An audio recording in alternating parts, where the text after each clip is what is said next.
پورا معافی کا مہینہ ہے کہ دوزخ کے دروازے بند ہو جاتے ہیں، جنت کے دروازے کھول دیے جاتے ہیں، شیطان قید. آپ دیکھتے نہیں نمازی کیوں بڑھ جاتے ہیں رمضان شریف میں؟ کہ وہ نامراد قید ہو جاتے ہیں. تو کسی کو زنجیروں میں باندھا ہو وہ چل تو نہیں سکتا، چھوڑ دو زنجیریں تو چل پڑے گا. تو اللہ تعالی ہم سب کی حفاظت فرمائے. کوئی دعویٰ نہ کرے، لیکن جو تھوڑا سا غفلت میں ہوتا ہے تو ایمان کمزور ہوتا ہے، انہوں تو شیطان بن کے جاواں نہیں دینے. جمعے جاواں گے، جمعے کئی جمعہ بھی نہیں پڑھتے، عید تے جاواں گے، کوئی عید بھی نہیں پڑھتا. یہیں یہ ایک نگینہ سینما کے مالک نے بیان کروایا تھا اور اس نے بعد میں اس سینما کو گرا دیا. آج کل وہ کینیڈا میں ہوتا ہے. تو وہ سینمے کا جو تھا نا مینیجر، وہ میرے پاس آیا، کہا مولانا آج میں پہلی نماز پڑھی ہے. وہاں ہم نے مغرب کی نماز پڑھی. اس کے بعد بیان ہوا، بیان کے بعد وہ اتنا ہنگامہ ہوا کہ رش بہت تھا تو وہاں نماز پڑھی نہیں جا سکے. ہم نے کہنے لگا، میں چل رہا تھا میرے ساتھ ساتھ، مولانا آج میں پہلی نماز پڑھی. میں نے کہا کیا مطلب؟ کہا جی یہی کہ آج زندگی دی پہلی نماز پڑھی. ہوگا راؤنڈ اباؤٹ 40-45 سال کا. میں کہا پہلی نماز؟ ہاں جی پہلی نماز. جمعہ پڑھے؟ نہیں کدی نہیں. عید؟ نہیں کدی نہیں. آج پہلی نماز تواڈے پیچھے پڑھی ہے. شیطان جب قید ہوتا ہے تو زنجیریں کھل جاتی ہیں تو نمازی بڑھنا شروع ہو جاتا ہے. اس کے بعد جو گھٹتے ہیں نا تو شیطان کی وجہ سے نہیں، اپنی عادت اور سستی کی وجہ سے. پہلے 2-3 دن بڑا جوش ہوتا ہے، پھر اس کے بعد گھٹتے ادھے کو پھر نکل جاندے ہیں، ادھے رہ جاندے ہیں. تو تراویح میں بھی پہلے پوری مسجد بھرے گی، پھر ایک صف جائے گی، پھر دوسری جائے گی، پھر تیسری جائے گی. تو بھائیو یہ رمضان آ رہا ہے، دیکھو میں ہاتھ جوڑتا ہوں، نماز 5 وقت سارا سال فرض ہے، لیکن روزے کی برکت سے کیا ہوتا ہے؟ شیطان قید ہو جاتا ہے تو وہ سارے بھاگے آ رہے ہوتے ہیں. اللہ سے مانگ لو اس رمضان میں کہ یا اللہ ایسی توفیق دے کہ موت تک نماز نہ چھوٹے. رمضان میں بہت سے لوگ رشوت لینا چھوڑ دیتے ہیں کہ نہیں جی ہن رمضان شریف آ گیا. رمضان شریف بھی تو آیا ہے، لیکن اصل میں شیطان قید ہوا ہے تو اب کہہ رہے نہیں ہن رشوت نہیں لینی، مہینے بعد لواں گے. ڈنڈی مارنے والا کہتا ہے نہیں صحیح تولنا ہے، پھر رمضان تو بعد کٹھی کسر کر لواں گے. وہ کیا وجہ ہے پیچھے؟ ایک تو رمضان کی برکات ہیں، اور ایک شیطان کا قید ہونا ہے، اور ایک جنت کے دروازوں کا کھل جانا، دوزخ کے دروازوں کا بند ہونا، اللہ کے عرش کا پہلے آسمان پہ مستقل ڈیرا ڈال دینا، اور پھر اعلان کرنا ہے کوئی بخشش چاہنے والا ہے، کوئی معافی مانگنے والا ہے، کوئی توبہ کرنے والا ہے، کوئی جنت مانگنے والا ہے، کوئی دنیا مانگنے والا، آؤ مانگو. اور ایک فرشتہ اعلان کرتا ہے اے بھلائی کے چاہنے والے شاباش آگے بڑھ، اور دوسرا فرشتہ اعلان کرتا ہے اے برائی کے کرنے والے بس کر اور واپس آ جا، بس کر اور واپس آ جا. رمضان کا مطلب ہے جل جانا. رمضان کے لفظ کا مطلب ہے جل جانا. جلنے کا مطلب کیوں ہے اس میں؟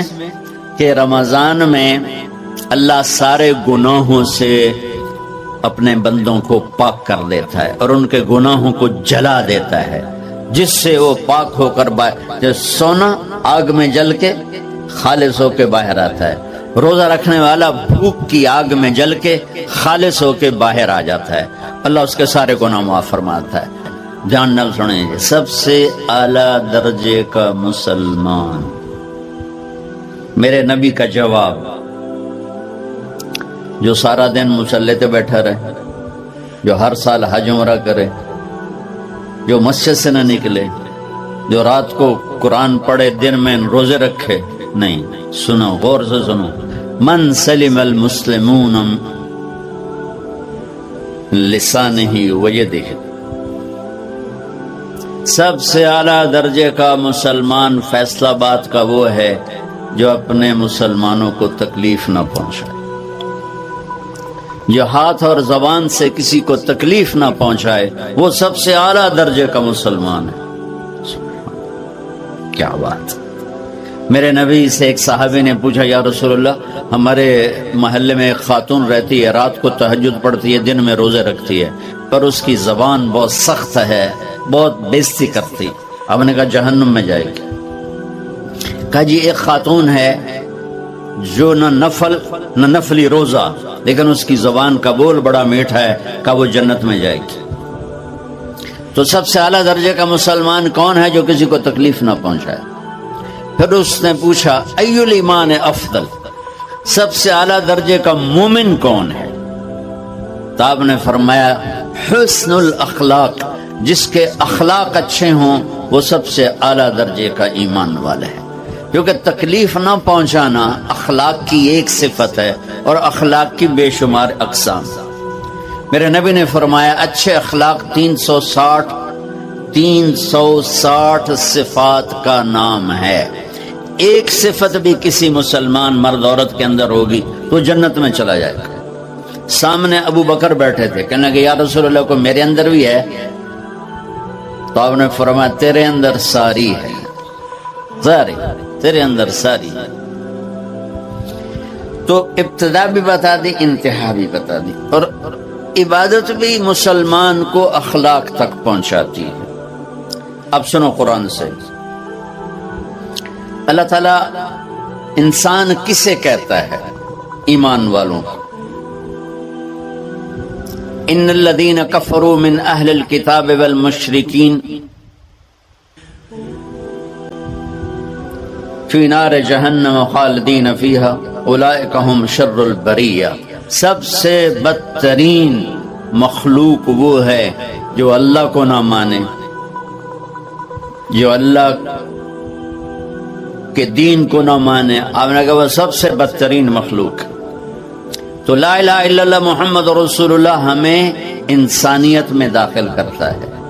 انسان ہے ہی وہ جو لا الہ الا اللہ محمد رسول اللہ کا کلمہ پڑھتا ہو. میرے رب کے نزدیک نماز کیا ہے؟ نماز کیا ہے؟ بول بھائی. ہاں, میرا اللہ کہتا ہے ان الصلاۃ تنہا. اب بھائی نہیں چل رہا.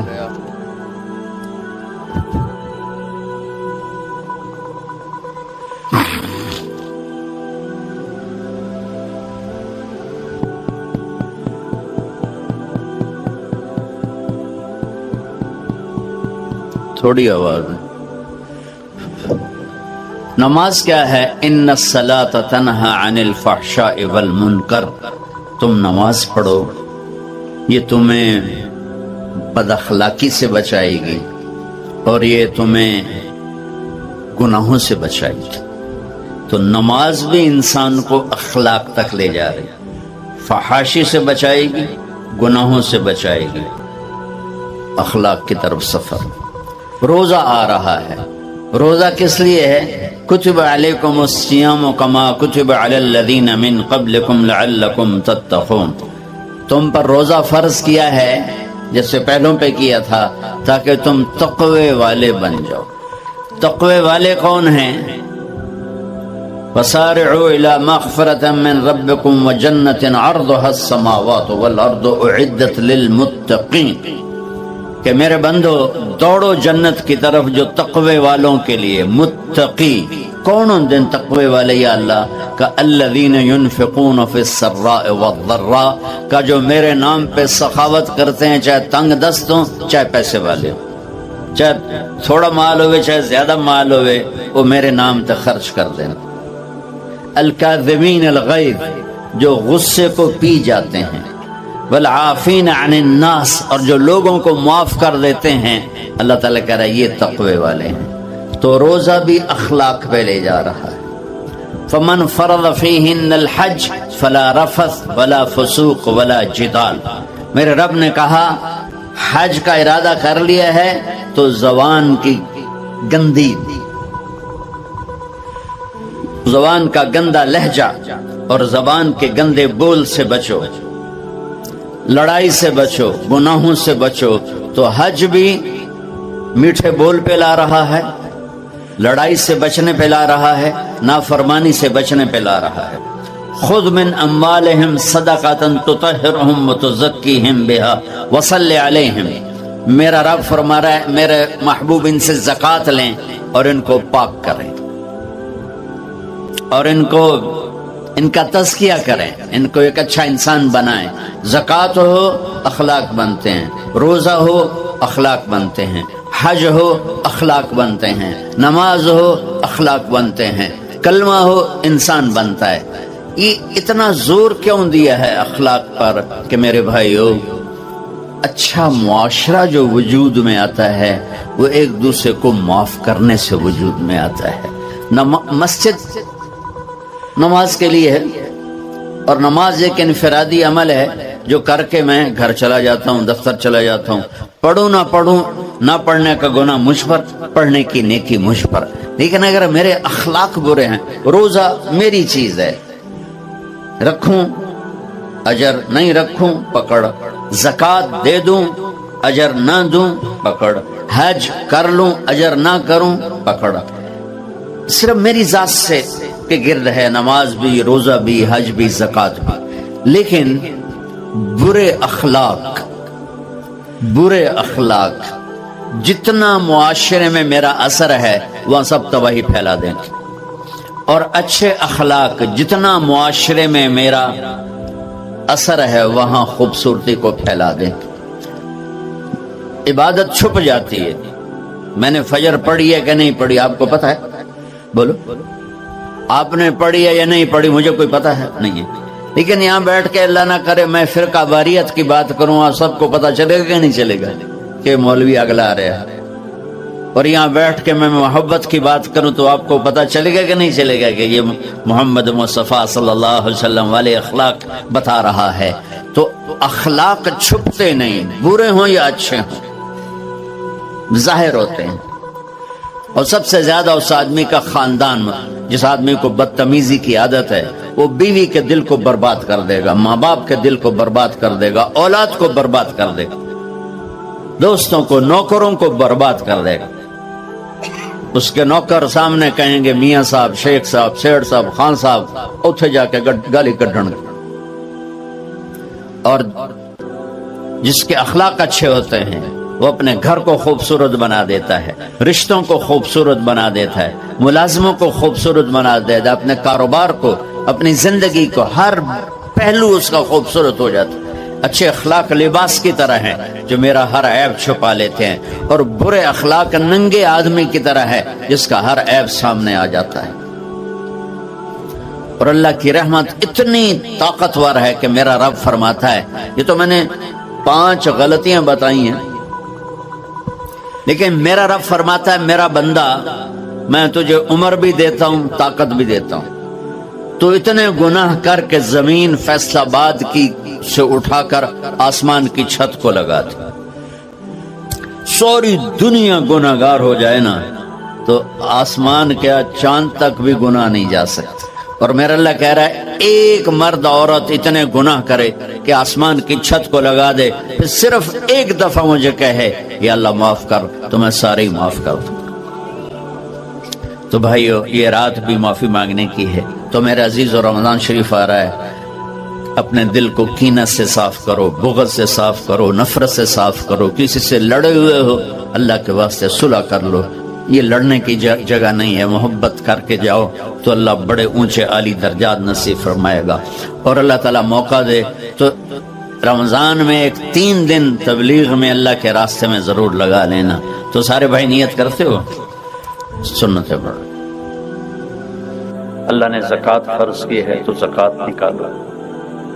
اب تو اتنے حالات ہیں کہ متوسط طبقہ بھی زکوٰۃ کا مستحق ہے، اپنے زکوٰۃ سے بڑھ کے نکالو، کیونکہ زکوٰۃ دینے والا بخیلوں سے تو نکل جاتا ہے، لیکن سخیوں میں داخلہ اس سے اوپر کرے گا تو 2,500 دے دیا نا 1 لاکھ میں سے، تو باپ پہ بخیل کا لیبل نہیں لگے گا، لیکن سخی کا بھی نہیں لگے گا۔ اوپر 54 خرچ کرتا تو 1 سٹیپ آپ آ جائیں، سخی بن کے زندگی گزارو۔ لوگوں پہ خرچ کرنے کا مزہ بہت ہے، جوڑنے کے مزے سے زیادہ لگانے کا مزہ ہے۔